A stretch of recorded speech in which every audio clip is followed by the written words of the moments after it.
when in the course of human events it becomes necessary for people to dissolve the political bands which have connected them with another, and to assume the powers of the earth.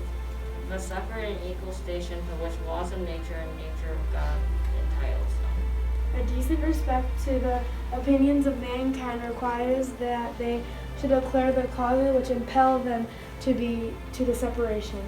we hold these truths to be self-evident, That all men are created equal. That they are endowed by their Creator with certain unalienable rights. That among you, these are life, liberty, and the pursuit of happiness. That to ensure these rights, governments are instituted among men, deriving their just powers from the consent of the governed. That whenever any form of government becomes destructive to these ends, it is the right of the people to alter and abolish that, and to institute a new government laid its foundation on its principles and organizations. It powers such form as shall seem most likely to affect their safety and happiness. prudence indeed will dictate the governments long established should not be changed for light and transient causes. And accordingly all experience have been that mankind are more disposed to suffer while evils are sufferable than to right themselves by abolishing the forms to which they are accustomed. But when a long train of abuses and usurpations, pursuing invariable the same object, evinces a design to reduce them under absolute despotism. It is their right, it is their duty to throw off such a government and to provide new guards for their future security. Such has been the patient sufferance of these colonies. And such is now the necessity which constrains them to alter their former system of government. the history of the present King of Great Britain is a history of repeated injuries and usurpations.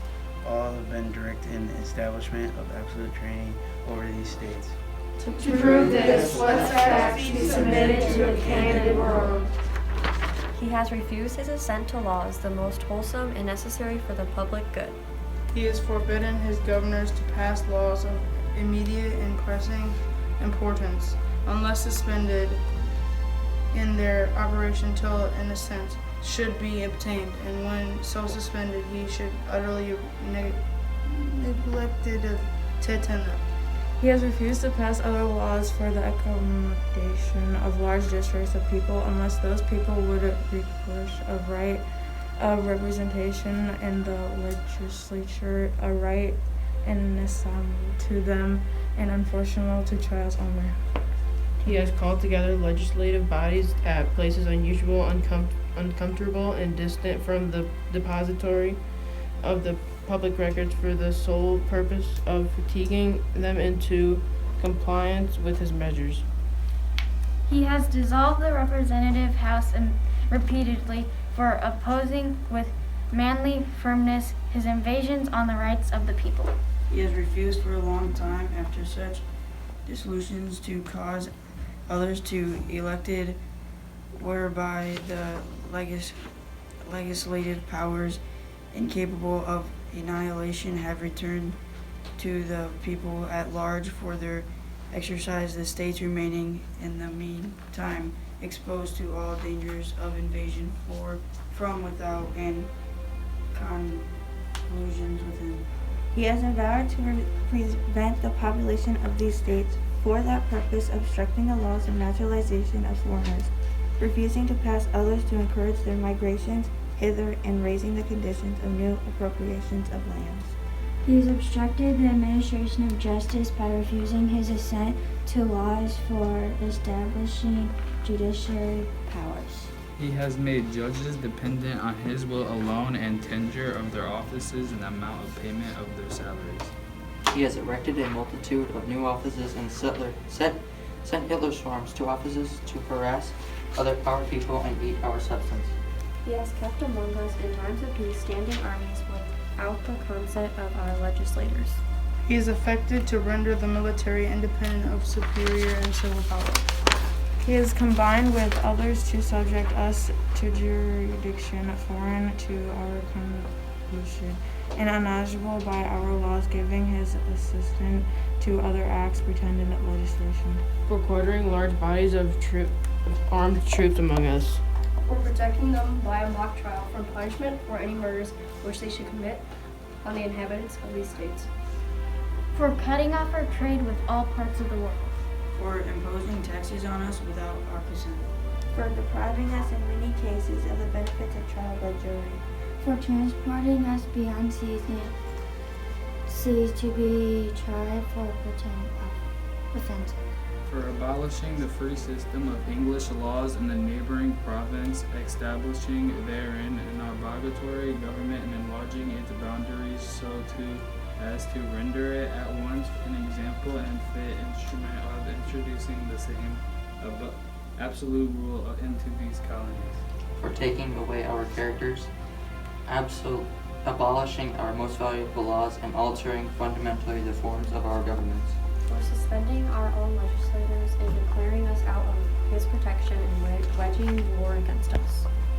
He has plundered our seas and ravaged our coast, burnt our towns, and destroyed the lives of our people.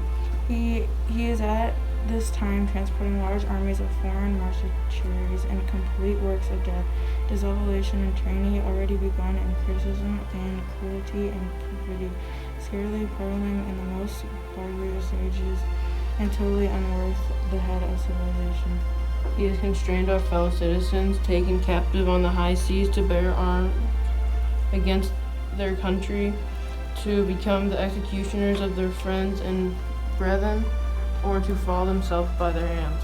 He has excited domestic insurrections amongst us, and has endeavored to bring on the inhabitants of our frontiers, the merciless Indian savages, whose known rule of warfare is for undistinguished destruction of all ages, sexes, and communities. In every stage of these oppressions, we have petitioned for the redress in most humble terms. Our repeated petitions have been answered only by repeated injury. A prince's character is thus marked by every act which may define a tyrant as unfit to be a ruler of free people. Nor have we been wanting in attention to our British brethren.